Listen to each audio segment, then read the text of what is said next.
আমাদের জীবিকার মাধ্যম হচ্ছে আসলে এই মাছ ধরা।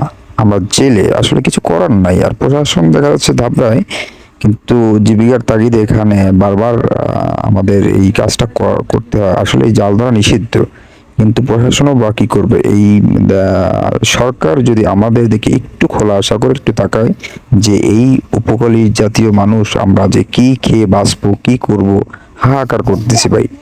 এখানে আমাদের পরিবেশটা এমন যে সিজন মুখে আপনি 3 মাস এখানে কাজবাজ করে খেতে পারবেন, এরপরে এখানে পঙ্গুর মতন থাকা লাগে, একবারে নিকৃষ্ট মানের মানুষ হিসেবে থাকা লাগে। যেরকম মানুষ ভিক্ষা করে তার চাইতে নিকৃষ্টভাবে এখানে থাকা লাগে। তো এইরকম বেঁচে থাকে বাংলাদেশে কোনো লাভ দেয়।